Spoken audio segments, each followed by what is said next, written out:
It is the year of 1823. Joseph Smith claims he's received a revelation from God. A new scripture, written in an ancient language, etched into golden plates buried in a New York hillside. But revelations don't print themselves. He needs money to print the books, lots of money. But the problem is, no one wants to bankroll a prophet with no congregation, no credibility, and no cash. That's when Martin Harris steps forward. Harris is a farmer.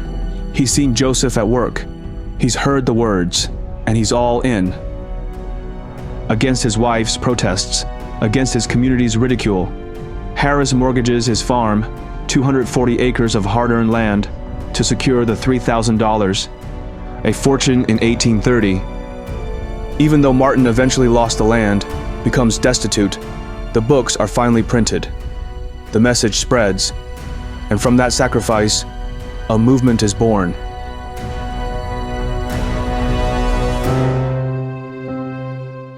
For nearly 200 years, the Mormon Church has been preaching salvation, family, and eternal life. But behind the sermons lies a financial empire few outsiders truly grasp. With hundreds of billions of dollars in investment funds and vast real estate holdings stretching from farmland to Wall Street, this church has become one of the richest religious institutions on earth. A former investment manager for the Church of Jesus Christ of Latter-day Saints says that the organization stockpiled more than $100 billion in funding intended for charity work, but never spent it on such projects.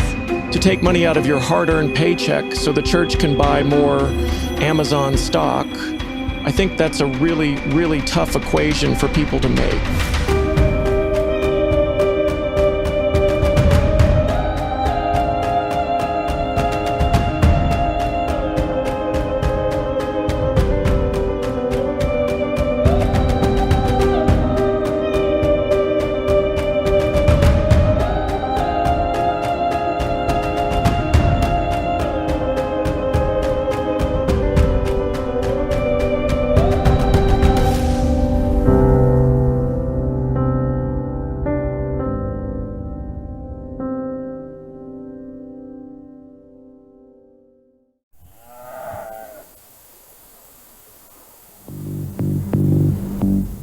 By 1832, Joseph Smith has a growing church.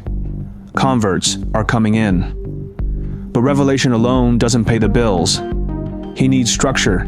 He needs capital. So he creates something radical, the United Firm. The United Firm owned and ran it all back then. A bishop's storehouse in Kirtland, a tannery, a mercantile shop, some land speculation deals, and even a printing press to share the gospel. It was like a church-run business empire, way before the megachurches in America were even a thing. But ambition outpaces stability. Loans are taken, equipment bought, expansion races ahead of revenue.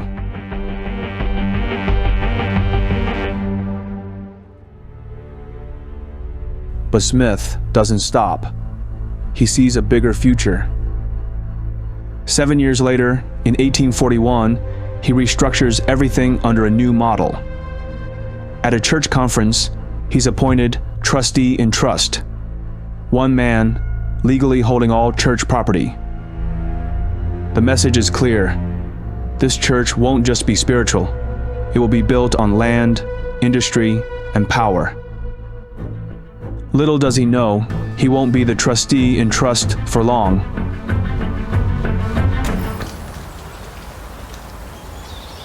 By 1844, Joseph Smith isn't just a prophet.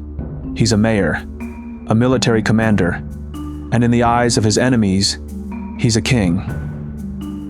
Nauvoo, Illinois, has become a Mormon stronghold. Smith commands a loyal militia. He owns land, controls politics, even hints at a run for U.S. president. But inside the church, cracks begin to show. Joseph Smith set himself up as the mayor of the town. This gave concern to the surrounding areas. People were worried. Here's this odd cult group led by this man that the community thought was kind of crazy that are raising this army, and they all vote as a bloc.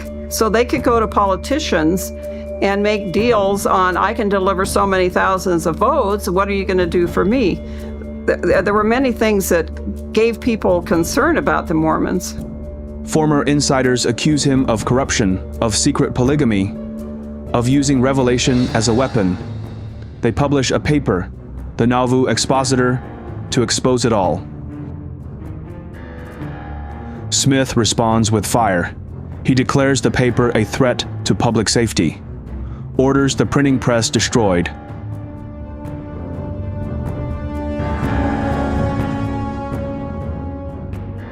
Illinois explodes. Citizens see it as a declaration of war on the First Amendment. Anti-Mormon rage surges. Governor Thomas Ford calls for Smith's arrest on charges of inciting a riot. Smith flees, then returns, hoping to calm the storm. He never gets the chance.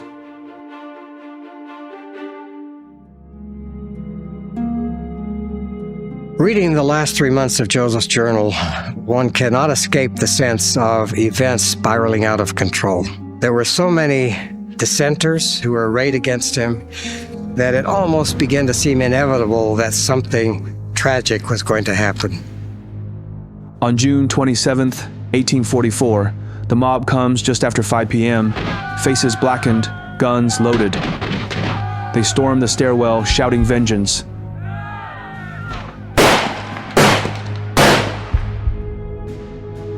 Joseph steps back, heart racing, draws a smuggled pistol and fires 3 rounds down the hall.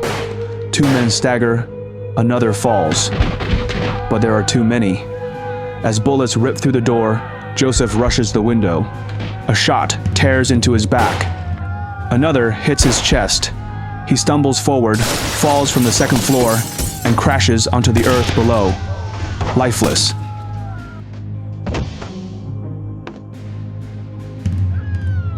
The founder of the Mormon faith dies with a bullet in his back and a pistol in his hand.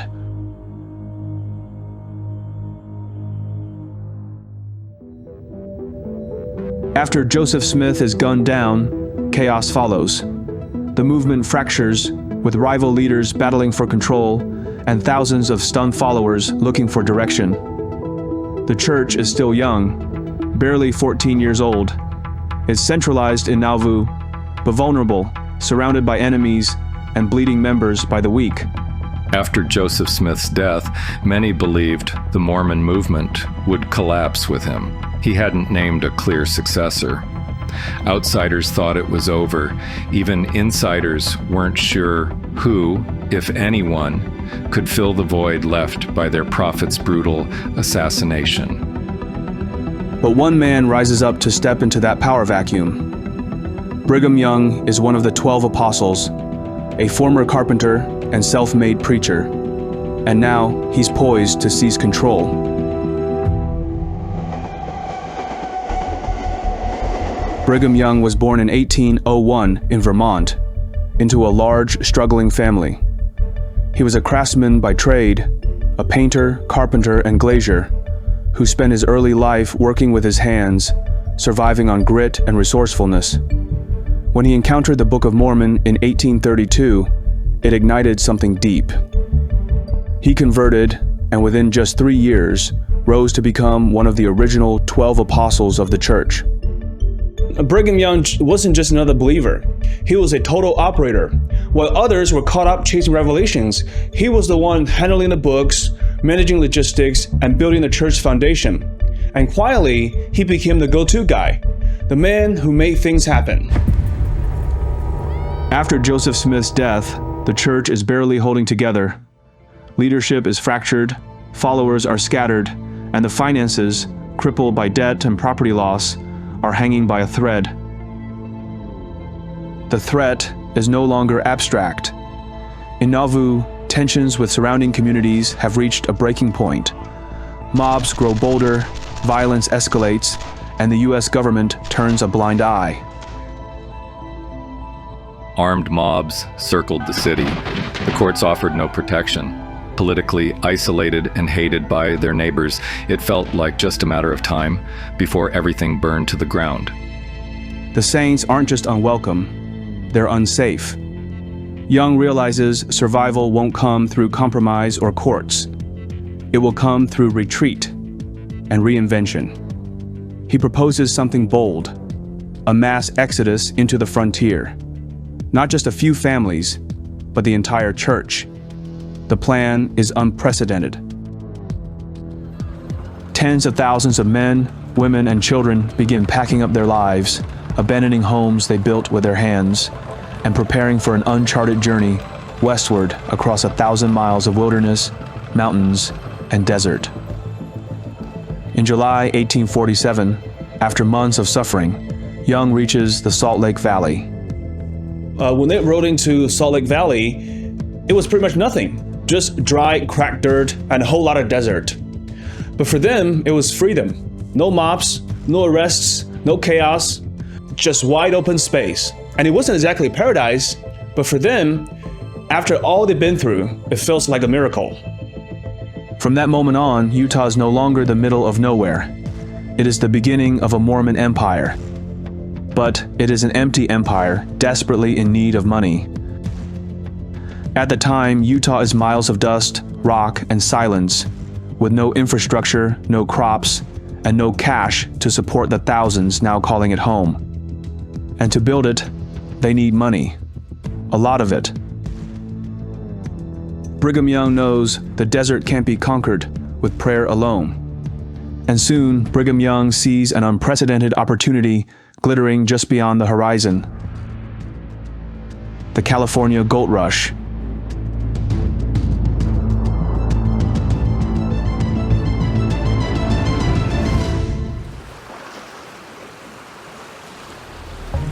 In 1848, word spreads that gold has been discovered at Sutter's Mill, and within months, thousands begin flooding west in search of fortune. This was a signal event that transformed the landscape. It transformed the demography of California in the West, and one could argue was a seismic shift in American history of the mid-19th century. Young realizes that this could solve their financial problems for good. While others chase fortune for themselves, Young flips the model. He sends out hand-picked Mormon men to mine gold, not for personal gain, but for the church. They were known as the Mormon Battalion Veterans. Their mission was to dig for gold and send every bit of it back to Salt Lake. And they pulled it off. We're talking tens of thousands of dollars in raw gold pouring into Brigham Young's hands. And the gold didn't just sit in a vault.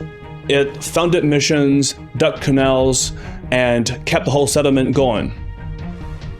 By 1856, the Mormons aren't just surviving, they're consolidating power in the desert.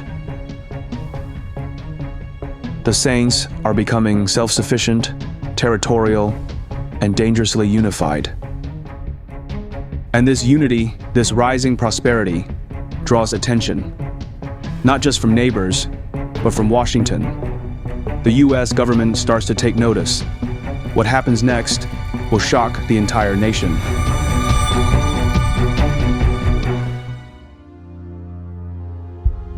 By the fall of 1857, the Utah Territory simmers with fear and defiance.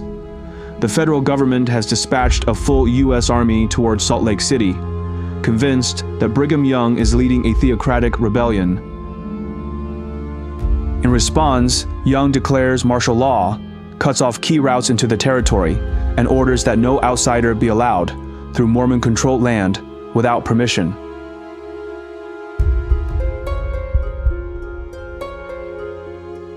At the worst possible moment, a party of 120 immigrants from Arkansas, the Baker-Fancher Party, passes through southern Utah en route to California.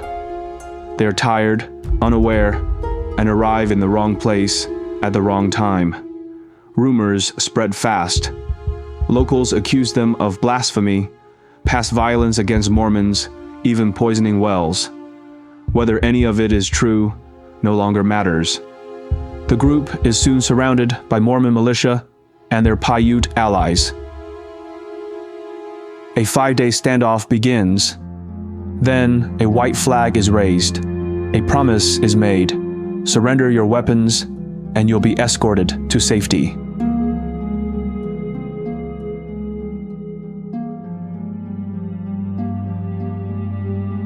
One by one, the immigrants are let out in small groups, men, women, then the older children, and executed, shot, stabbed, slaughtered. When the killing ends, only 17 children under 8 remain alive. They are taken in by Mormon families.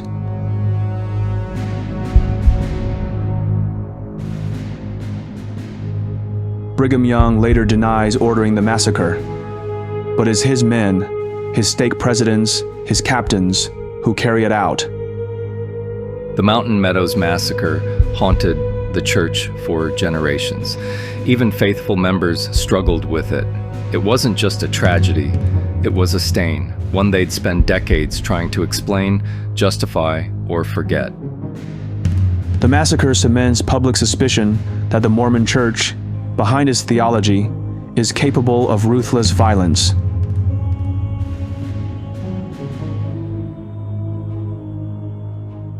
In 1857, Brigham Young acted on an unverified rumor that a U.S. Army was coming to crush Mormons.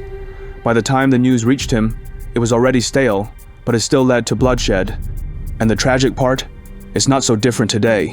We live in an age of speed, but not necessarily clarity. Headlines are faster, louder, more divisive, but we're still working with partial information. That's why I've been using Ground News. It's a site and app that shows you how different outlets, left, right, and center, cover the exact same story. You see bias ratings, ownership data, and even a blind spot feed showing what stories are being buried on your side of the political spectrum. With Ground News, I could actually see how each headline was framing the issue, and how those frames shape public perception. Take this recent story. Trump signs executive orders to boost nuclear energy. Left-leaning outlets warned of gutting safety oversight. Right-leaning outlets called it a historic move to ensure energy dominance. Same event, two realities. It's not about choosing sides. It's about seeing the full picture so you don't get manipulated by half of it. If you're someone who values history, critical thinking, and seeing the full picture, Ground News is worth checking out. You'll get 40% off the same Vantage plan I personally use. Just head to ground.news/Phineas. By 1868, Brigham Young isn't just leading a church. He's building a command economy. He launches the Zion's Cooperative Mercantile Institution, the first department store chain in America. In the 1870s, he doubles down with the United Order, a radical communal system that aims to eliminate poverty through collective ownership. On top of everything, Brigham Young was building up industries like he was on a divine mission. He sent his people out on what were essentially church business trips. The iron mission, the cotton mission, the sugar mission, you name it. And the plan was simple. Quit depending on outsiders and make everything themselves. And you know what? It worked. But the real fuel is tithing. 10% of every believer's income flows to the church. It's voluntary in name, but spiritually mandatory. By the late 1870s, Mormonism isn't a fringe movement anymore. It's a theocratic economic powerhouse, fully integrated into Utah's commercial backbone. Banks, land, trade routes, and industry. They all orbit the church. And at the center, always, is Brigham Young, prophet, CEO, an undisputed king of the desert. A king that cannot escape his own mortality.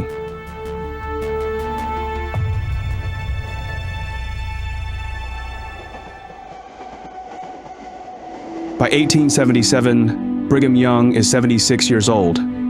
He's built a religion, an economy, and a kingdom in the desert.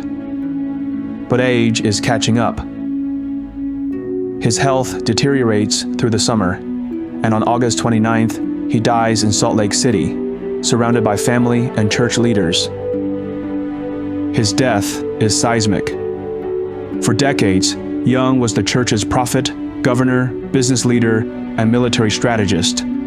He ran it all, doctrine, commerce, territory. Joseph Smith started the Mormon Church, sure, but Brigham Young's the one who built it. Smith had the visions, the doctrine, but after he died, it was Brigham who kept it alive, moved everyone west, and turned a scattered movement into a full-blown empire. Without him, it probably wouldn't have survived. After Brigham Young died, it wasn't about who could step up next. It was about who could hold together the empire he's built. And things were about to get really messy for the Mormon Church. Big time. The years after Brigham Young's death are anything but peaceful. The federal government finally moves to crush Mormon power. The Edmunds-Tucker Act of 1887 strips the church of its assets and criminalizes polygamy. So first, the Edmunds-Tucker Act begins by dissolving the church, by dissolving the corporation. It disincorporates the church. That's huge for the government to disincorporate a religion in America. Then the government declares that they seize all church property over $50,000. It came down like a sledgehammer, and the government went all in, taking away church properties, tossing polygamists in jail, and they even stripped the church of its legal status. It was a full-blown crackdown. At the same time, the church is trying to grow financially. It makes aggressive investments in railroads, real estate, cattle, and mining.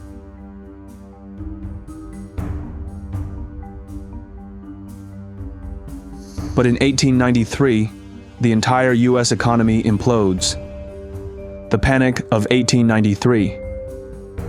The Panic of 1893 was a financial meltdown. Banks failed, businesses collapsed, and people lost jobs everywhere. It started with railroad bankruptcies and spread fast. The stock market tanked, credit dried up, and a deep depression followed. For many Americans, it felt like the whole economy just fell off a cliff. As the financial market tumbles, the church's biggest gamble, Sterling Mining Company, goes bust. The Sterling Mining and Milling Company was a high-stakes venture by the LDS Church in the 1890s, aiming to alleviate its mounting debts through gold mining in southern Nevada.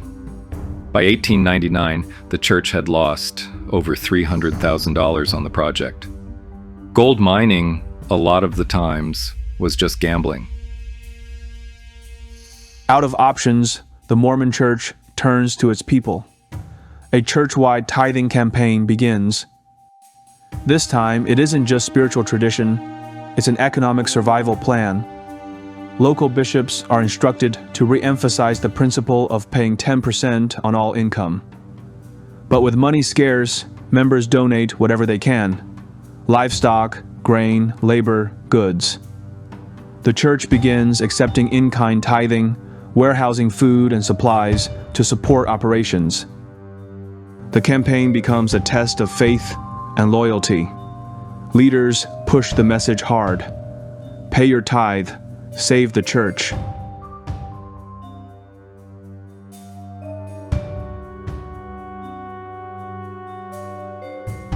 By the early 1900s, the worst of the crisis had passed. The books balance. Half of its debts are paid. And you would think the church leaders have learned their lessons.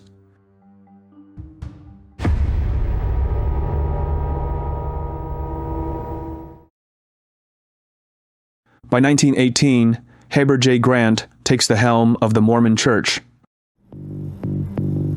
Born in 1856, raised by a widowed mother, Grant was a self-made man. He built a career in insurance and finance, known for his business acumen and relentless work ethic. By the time he becomes president of the church, he's already spent decades shaping its administrative machinery.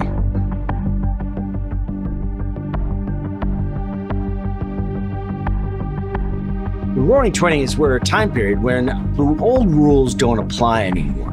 There are new technologies that are pushing the economy, creating all these new jobs and new investment opportunity. Industry booms, stocks soar, and across the country, institutions rush to stake their claim in the gold rush of the modern economy. Grant is no different. He sees this as the time to expand the church's financial base. Flushed with optimism, he authorizes a series of new investments to modernize and grow the church's financial reach. One of those investments is a high-stakes bet, the 𝙬𝙬 Salt Company. 𝙬𝙬 was out in the California wetlands, and the business model was simple: industrial salt production on a massive scale. They thought it could supply entire industries. But the operation quickly spirals.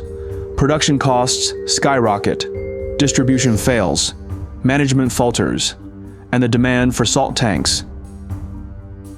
The church pours in more money, hoping to save the investment, but it's no use. By the late 1920s, the losses are undeniable. The entire investment is scrapped, written off as one of the most embarrassing financial failures in the church's history.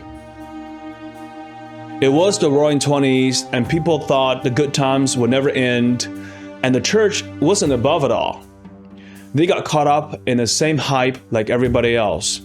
Despite all the talks of divine guidance, they got swept up in the same wave of greed and optimism.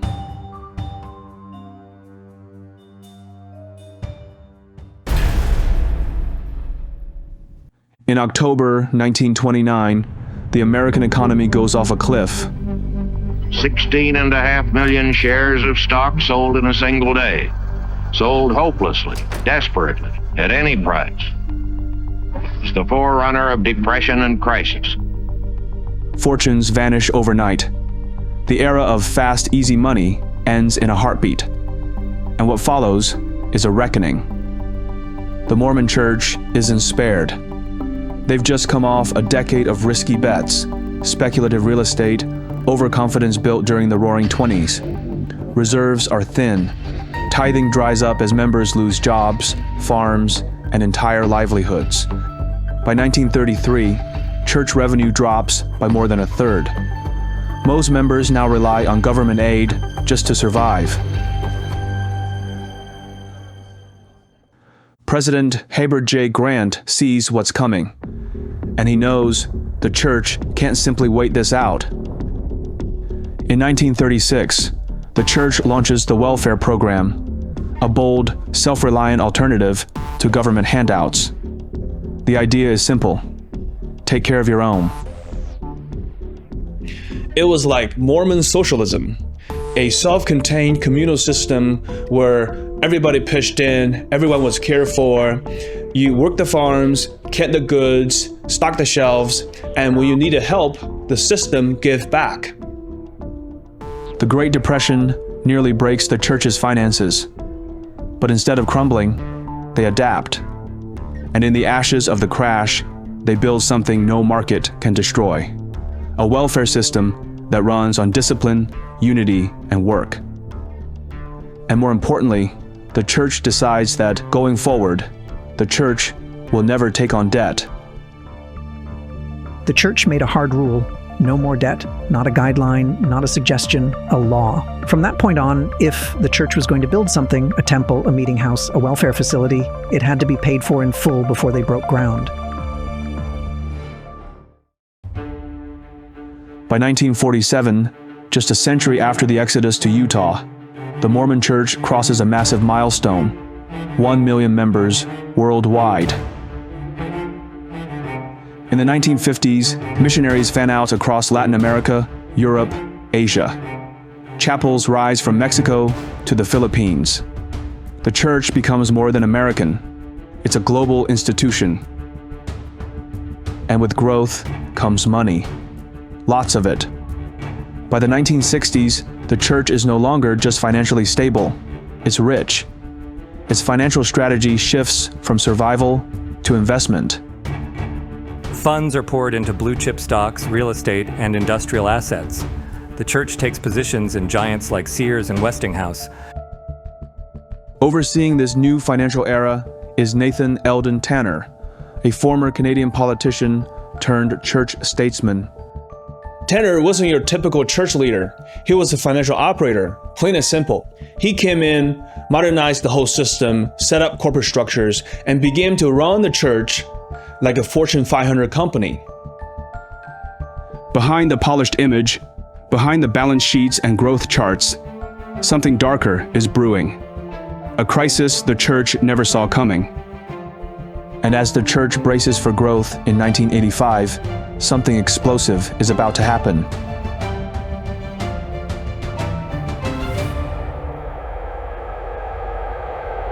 In 1985, Salt Lake City feels stable. The church is growing. The books are balanced. Investments are humming. Then a bomb goes off. A package explodes in a downtown office building. Stephen Christensen, a well-known document collector and devout Latter-day Saint, is killed instantly. Hours later, another bomb, this time at a suburban home. Kathy Sheets, an innocent housewife, is torn apart by shrapnel meant for her husband.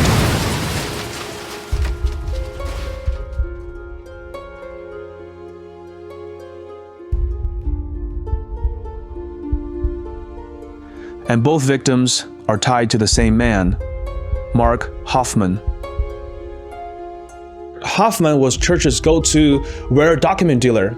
His job was finding and authenticating early Mormon papers, lost diaries, forgotten journals, anything tied to the Mormons' origin. He was young, quiet, and brilliant. He kept turning up rare documents that nobody else could find. Letters, diaries, and early Mormon revelations. And then, the Salamander Letter. The Salamander Letter depicts Joseph Smith being led to the golden plates by a magical white salamander. The church is rattled, but it buys the document, hoping to control the damage, quietly, carefully. What no one knows is that Hofmann forged it. He forged everything. He creates fakes using aged paper, homemade ink, and chemical tricks to fool even the best historians. The deals get bigger, the lies grow deeper, and soon the walls close in. Hofmann is drowning in debt. His fakes are catching up. So he builds bombs, kills 2 people, and on the 3rd day, he detonates 1 more in his own car. The blast almost kills him. A bomb exploded in a car near the Mormon temple today, critically injuring a 31-year-old researcher who helped acquire a document that challenges accounts of early church history. 2 people killed in similar bombings Tuesday were also connected with the acquisition of the document. He survives, barely. But now the truth unravels fast. A police search uncovers a hidden workshop, complete with acid baths, ink recipes, and piles of forged documents. Everything, from George Washington's signatures to Mormon scripture, was fake. A dealer in rare Mormon church historical documents was charged today with first-degree murder in booby trap bombings that killed a bishop and the wife of another bishop last October.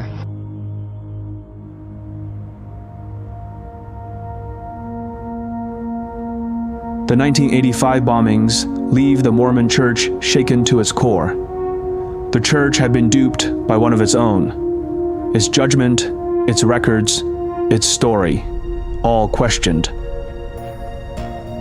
But by the early 1990s, the page begins to turn. The church moves fast to rewrite the narrative. Temples are announced across South America, Africa, and Asia. Membership surges past 10 million. There are now more Mormons than members of the Presbyterian Church or the Episcopal Church, 2 pillars of the religious establishment. And no other major American religious group is so generously supported by its followers. But then, the church has its eyes set on something much bigger. By the mid-1990s, the church sees an opportunity, not just for itself, but for the entire city. The 2002 Winter Olympics. For the Mormon church, hosting the games wasn't about sports. It was about image. It was their chance to show the world that we're not on the fringes anymore. They began to get accepted by the mainstream. For a faith born in persecution, winning the Olympics would be a global baptism, a sign they've made it. But the bid isn't locked in yet. There's competition with bigger and flashier cities like Quebec and Sion, Switzerland, and Utah's relatively small and culturally isolated compared to them. The church has done everything it can. Now, with the bid submitted and the world watching, it waits. 1995, the vote is in. Well, the International Olympic Committee has decided Salt Lake City was awarded the 2002 Winter Olympics to the city of Salt Lake. Over the next 7 years, the city transforms. $1.9 billion in infrastructure upgrades, 1,400 snow guns installed, 4 new light rail lines were built. The Olympic Village was constructed from scratch. 23 venues prepped and tested. Over 3.5 million tickets sold worldwide. But this isn't just a city operation. This is a church-backed operation. The Mormon Church wrote out thousands of volunteers, lots of them missionaries who spoke 20 different languages. They spruced up Temple Square, beefed up security. Behind the scenes, the church leaders worked closely with the city planners, tweaking everything from signs to ceremonies to set the perfect tone. And then, on February 8th, 2002, the games begin.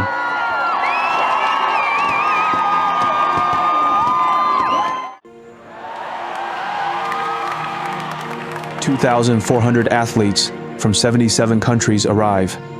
The games go off with a mechanical precision, 0 major incidents, maximum global visibility.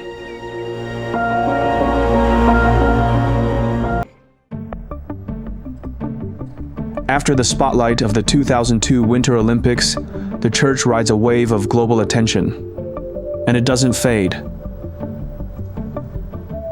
From 2002 to 2008, membership grows steadily, relentlessly.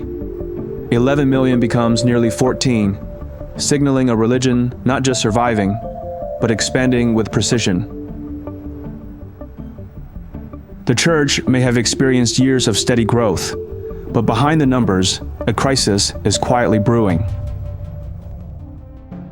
Lehman Brothers announced third quarter losses of nearly $4 billion this morning. Wall Street, in turn, punished the stock with a 75% decline this week alone. There is a whole lot of fear in this market right now. Fear that the next shoe to drop in the mortgage mess will be the collapse of yet another financial giant.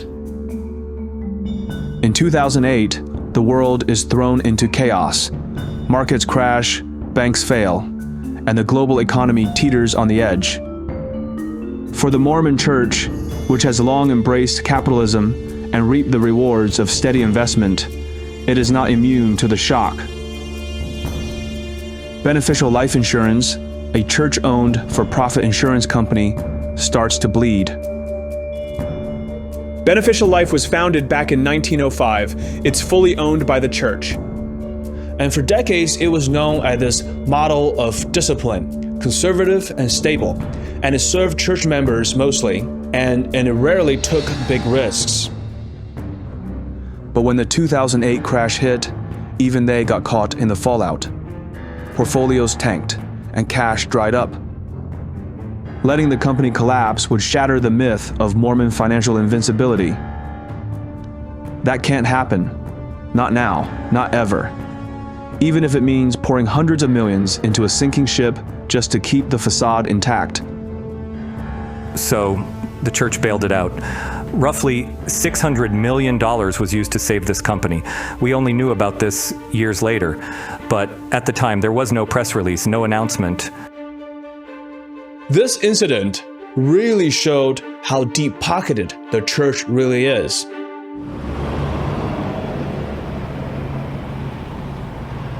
Membership hits 15 million by 2013. Missionaries surge past 85,000 after the church lowers the serving age in 2012. The church is now in nearly every country that will have them. And behind the scenes, the financial machine keeps churning.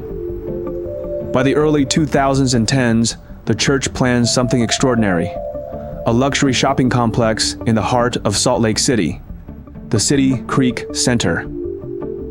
If completed, this mall will reshape downtown, draw in high-end retailers, and transform Temple Square into a polished symbol of modern Mormonism. But not everyone likes the idea. A central point of contention in the City Creek project was the construction of a sky bridge over Main Street, designed to connect two sections of the shopping center. It's going to funnel everybody between Crossroads and ZCMI. It's going to not put people as much on Main Street. The sky bridge is going to be a very negative. It's a negative. Many critics oppose the sky bridge, fearing that it will create a literal and symbolic divide, cutting off access to public space and giving the church even more control over the city's most visible corridor. But the church doesn't flinch. Instead, it doubles down. The church pours over $1.5 billion into downtown Salt Lake, building the high-end City Creek Mall across from Temple Square, a luxury retail fortress gleaming with fountains and Tiffany & Company.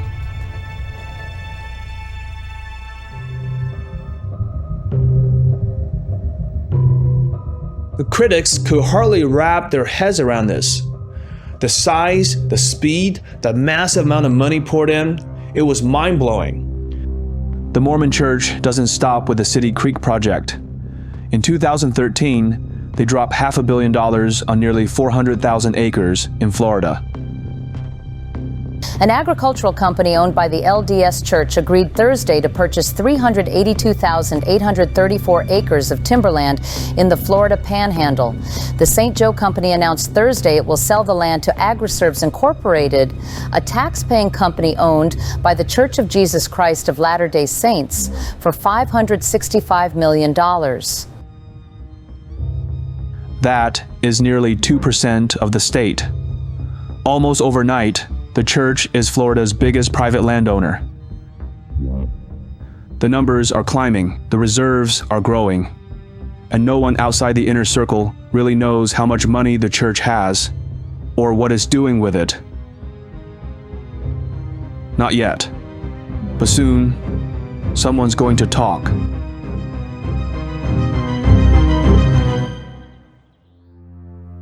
For 100 years, the Church of Jesus Christ of Latter-day Saints built quietly. No earnings reports, no financial disclosures, no public audits. Just faith and tithing. Nobody questioned where the money went. In this church, trust was stronger than audit. So members were under the assumption that the money went to help build temples, fund missions, help the poor, and prepare for Zion. But in 2019, a former insider does the unthinkable. His name is David Nielsen, a lifelong Mormon, a former Wall Street investment analyst, and for nearly a decade, a senior manager at the church's financial crown jewel, Ensign Peak Advisors. Inside Ensign Peak, Nielsen helps manage the largest religious investment fund in the United States, maybe the world.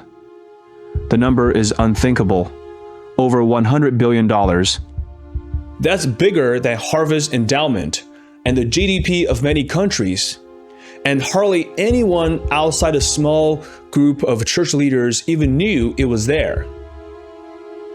In late 2019, he files a whistleblower complaint with the Internal Revenue Service, 74 pages, signed under penalty of perjury. It includes charts, documents, names, bank accounts, internal memos. The case is surgical and damning. David Nielsen says that during his 9 years managing money at the church firm, the value of its investments ballooned past $100 billion. That would make it the largest treasure held by any religious fund in America. But instead of spending that money to do good, David Nielsen alleges it was used in ways that bent the law and broke his faith. Why'd you file the complaint with the IRS? This is too big a deal. This is important. This is not an example for how we should be. I couldn't fix things from inside.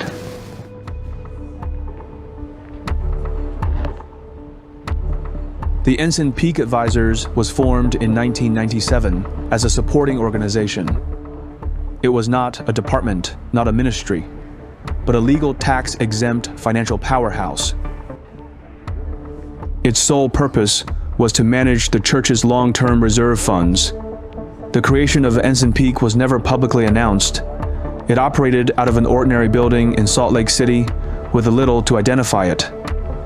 The church brought in top-notch pros, Wall Street managers, investment analysts, and financial strategists. It was like a high-powered asset management firm, all under religious ownership.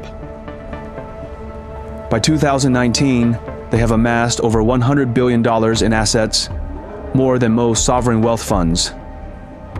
But no one outside the top church leadership knew this entity even existed. That carefully constructed facade begins to crumble when an insider steps forward and blows the whistle to the SEC. SEC investigators found the church went to great lengths to hide $32 billion in securities over nearly 20 years. The church responds with careful language. They claim it's a rainy day fund, that nothing illegal was done, that they follow the law. They call the fund a preparation for the second coming of Jesus Christ. And they said they kept it hush-hush for a reason, that if members knew how massive it was, they might have stopped tithing 10% of their income. The church uses 13 shell companies, each registered to a different address, each holding a piece of the equity portfolio. It created 13 shell companies that were assigned a local phone number that would go directly to voicemail in case regulators checked in. All to avoid reporting that Ensign Peak, and therefore the church, controls tens of billions in the US stock market. They own shares in major companies like Apple, Google, Exxon, Amazon. The verdict comes down in 2023. The church and Ensign Peak settle. They agree to pay $5 million in fines. The Securities and Exchange Commission has fined the Church of Jesus Christ of Latter-day Saints and its investment portfolio manager, Ensign Peak Advisors, $5 million.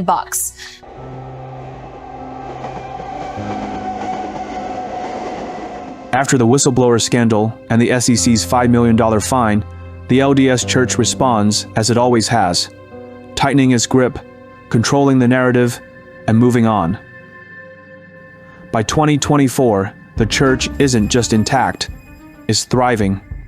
Membership climbs past 17.5 million, 308,000 new converts, nearly 75,000 full-time missionaries, 194 temples in operation, with nearly 400 total or under construction. The engine had not slowed down, it had accelerated, and their investment portfolio has ballooned as well. Some estimates now place the church's total assets at $265 billion. A number so big, it challenges the idea of what a religion is. The church's financial success came down to its culture. Members didn't just tithe when they have spare cash, they tithed no matter what. It was automatic, it was baked into who they were.